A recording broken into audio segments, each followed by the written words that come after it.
अस्सलाम वालेकुम नाजरीन, हमारे YouTube चैनल में खुश आमदीद, जहां हम आपके लिए लाते हैं मालूमाती और हकीकत पर मबनी वीडियोस। नाजरीन, आज की इस वीडियो में हम आपको आसान अल्फाज में बताएंगे कि यहूदी आखिर कौन है, इनकी तारीख कहां से शुरू हुई। नाजरीन, यहूदी असल में हजरत इब्राहीम अलैहिस्सलाम की नस्ल से हैं। हजरत इब्राहीम को तीनों मजाहिब यानी यहूदियत, ईसाईयत और इस्लाम की बुनियाद माना जाता है। हजरत इब्राहीम के दो मशहूर बेटे थे, एक हजरत इस्माइल और दूसरे हजरत इसहाक। नाजरीन, हजरत इसहाक के बेटे का नाम हजरत याकूब था, जिनका लकब इज़राइल था, और उनकी नस्ल को बनी इज़राइल कहा जाता है, यानी इज़राइल की औलाद। और यही नस्ल आगे चलकर यहूदी कौम बनी। अल्लाह पाक ने बनी इज़राइल को अजीमुशान अंबिया अता फरमाए, जिनमें हजरत यूसुफ, हजरत मूसा, हजरत हारून, हजरत दाऊद, हजरत सुलेमान और हजरत ईसा अलैहिमुस्सलाम शामिल हैं।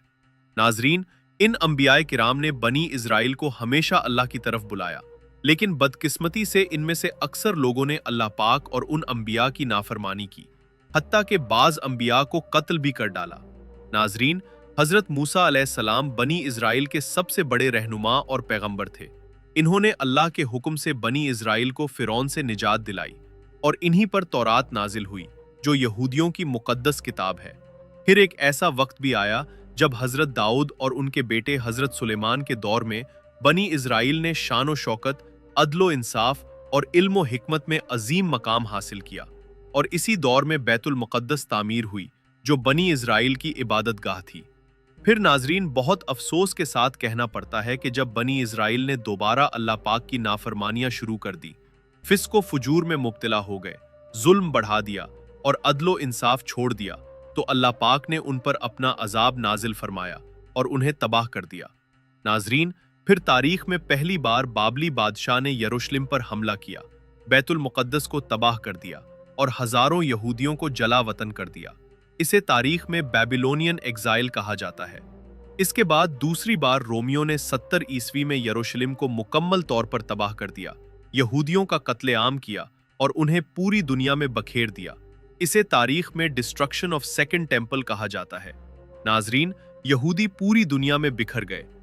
यूरोप में खास तौर पर उन पर बहुत जुल्म हुए, उन पर इल्जामात लगाए गए, बस्तियों से निकाला गया और कत्लेआम किया गया। नाजरीन, तारीख में बहुत बार यहूदियों को फ्रांस, जर्मनी, स्पेन और दूसरे यूरोपीय ममालिक से निकाला गया। इसके बाद नाजरीन, यहूदियों ने 19वीं सदी में सहूनियत की तहरीक शुरू की, जिसका मकसद अपना मुल्क हासिल करना था। नाजरीन, दूसरी जंग अजीम और हॉलोकॉस्ट के बाद 1948 में फलस्तीन की सरजमीन पर इसराइल के क़याम का ऐलान हुआ। लाखों फलस्तीनियों को बेघर कर दिया गया और फलस्तीन आज तक इस जुल्म का शिकार है। नाजरीन, ये थी यहूदी कौम की मुकम्मल कहानी, आगाज से लेकर आज तक। इस तारीख से हमें ये सबक मिलता है कि अल्लाह की नेमतों का शुक्र अदा करना चाहिए। अल्लाह की नाफरमानी और जुल्म करने वाली कौमें हमेशा जवाल का शिकार होती है। इंसाफ, अदल और हक पर रहना ही इज्जत और कामयाबी की जमानत है। अगर आपको वीडियो पसंद आई हो तो बराह करम वीडियो को लाइक करें, अपने दोस्तों के साथ शेयर करें और हमारे चैनल को सब्सक्राइब जरूर करें, ताकि ऐसी मजीद वीडियोस आप तक पहुंचती रहें। मिलते हैं एक और मालूमाती वीडियो में, तब तक के लिए अल्लाह हाफिज।